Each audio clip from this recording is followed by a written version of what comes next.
What an exciting week we have just passed. We saw the mask mandate struck down by a federal judge. And since we talked about that a few days ago, now the regime has appealed it. Let's talk about that for just a second.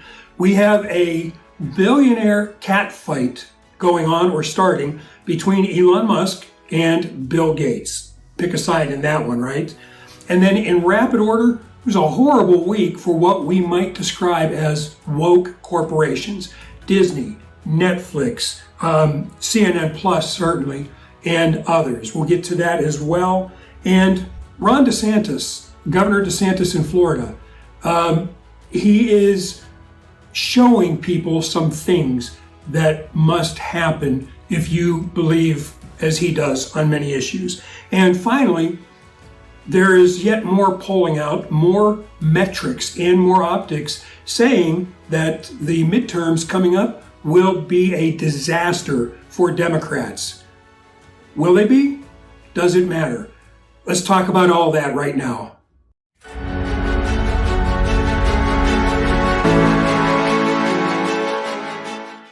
Welcome to the Marty Chronicles. I'm Marty Nalitz, and you are viewing this on the Conservative Take platform. Thanks for joining us. I mentioned a few things in the little intro there that have gone on in this past week. First of all, the mask mandate. By now, everybody knows it was struck down by a federal judge in Florida, and you have probably heard that after predictably mixed signals from the people in the White House, they have appealed it, which is no surprise. And the reason they've appealed it, I hope you're clear on this, they've stated this, it has really little to do with the mandate itself. They want to be sure they can do it again. They have verbalized that. That's the purpose. They have to appeal it because if the judge's ruling stands as it is, they won't be able to do this anymore. So they have been clear. They're appealing it because if they don't, they may not be able to do this in the future. We don't know how that's going to come out yet. We have no way of knowing. Predictably, the echo chamber of celebrities clamoring for relevance it's like they send out messages to each other in the morning. Wear a mask that doesn't fit well. Wear goggles. Wear a hat of some kind. And it doesn't matter if the day before you were photographed in a crowd with none of that stuff. It doesn't matter. We'll see what happens with that. Elon Musk versus Bill Gates. There's something really heating up there. Elon, as we do this today, Elon, I don't know if he's taking savagery lessons from Donald Trump when it comes to Twitter or if he's always been this way, but he has been very savage. Bill Gates naturally is hitting up Musk for $500 million to fight climate change. Elon predicted, or responded rather, online, on Twitter, why did you short Tesla stock? That's hysterical because shorting Tesla stock means that Bill Gates is gambling or he believes Tesla stock is going to go down significantly. Musk left it at that. And then if you haven't seen his tweet with the picture of Bill Gates and an emoji, I'm not going to repeat what he tweeted here, but it's really funny. I still don't know much about Elon Musk. I didn't know much about Donald Trump when he won the presidency. There were reasons I thought he might be dangerous as a conservative, and he overperformed what I expected. Maybe Elon will be the same way. I don't know, but right now it is sure fun watching it. Now, I mentioned some woke corporations, Disney, Netflix, CNN Plus, things like that. Disney, they picked the wrong fight, and we'll get to more on that in just a second.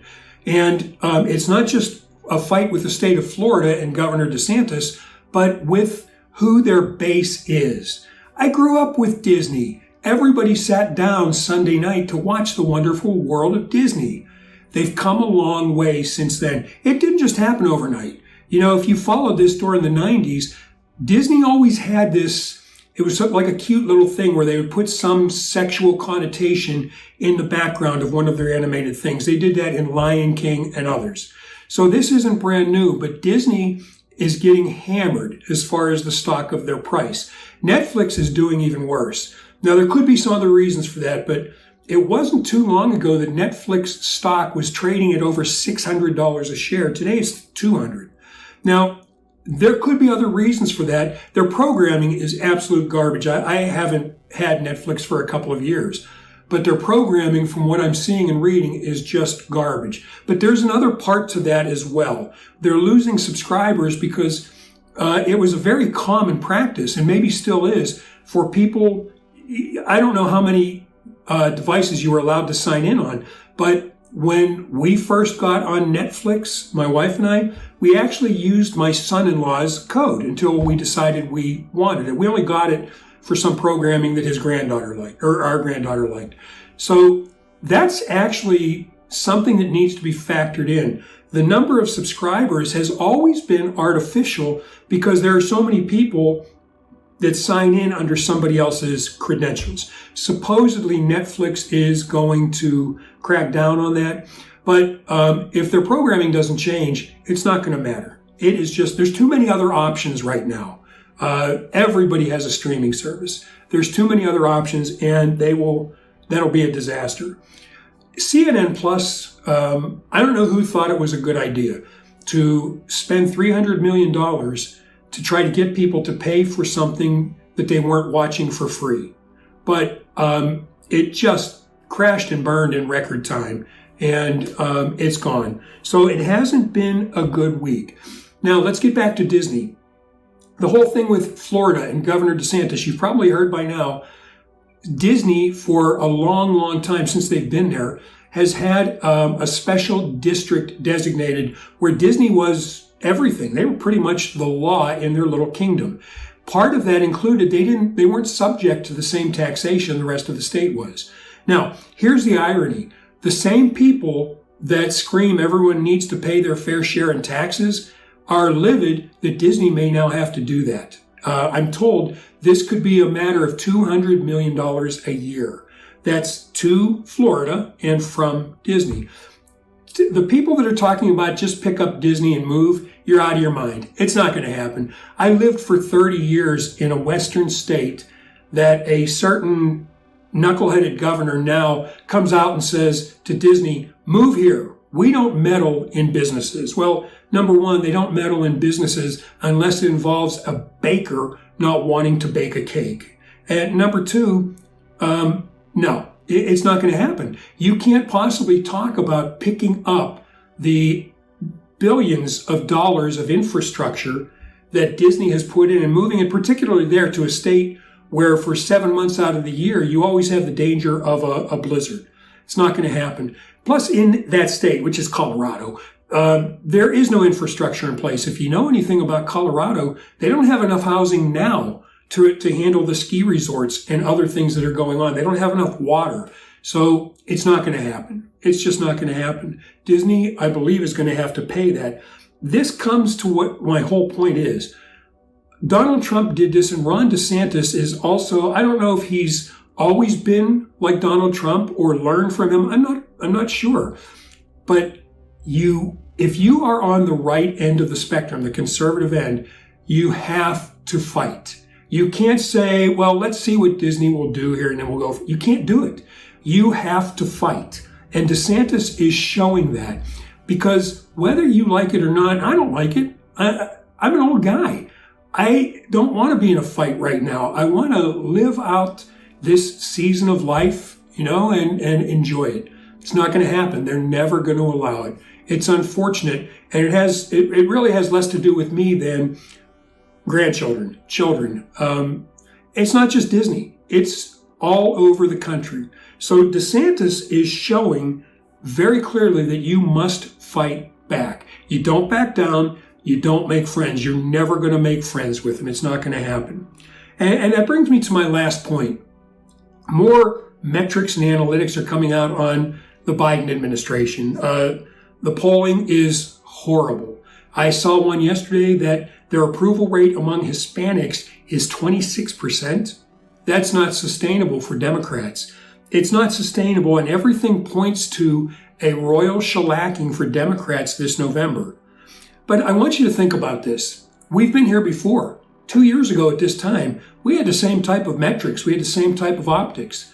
And come November, for whatever reason, it didn't happen. That's a discussion for another time. So what if we come up to November this year and it doesn't happen? Democrats hold the House. They pick up 3 Senate seats. Then what? I'm not suggesting a strategy. I'm saying it's something that you need to consider as you decide how much you want to engage on this fight going in. I live in Pennsylvania.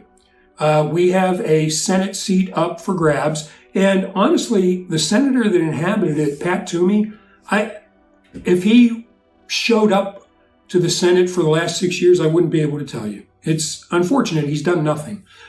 And I don't know if you know Dr. Oz. He's a TV physician. He is running for the Republican nomination. He has gotten an endorsement from Donald Trump, which seems to fly contrary to what Donald Trump would have or should have done in the past. Everything about Dr. Oz really screams not just liberal, but far left, at least on social issues. Now, again, I thought the same thing about Donald Trump when he was running for office, but he was a pleasant surprise. Dr. Oz, I don't know. But here's all I'm going to say. I won't vote for him, but that's me. It is, to a certain degree, important to elect. If you believe in conservatism, it's important to elect even liberal Republicans. Forgive me for saying that. If you want to control the Senate, you have to have a Collins, a Murkowski, a Romney, maybe an Oz. You can't let them set the agenda. You can't do that. But you can't inhabit all of those seats with the people that you would like. All I'm saying is if it comes down to a Dr. Oz, and this isn't to suggest anybody vote for him. I'm just saying that tactically, it's something that has to be explored. I'm going to leave it right there for now. Thanks for joining us. As always, this is on the Conservative Take platform. We'll see you next time.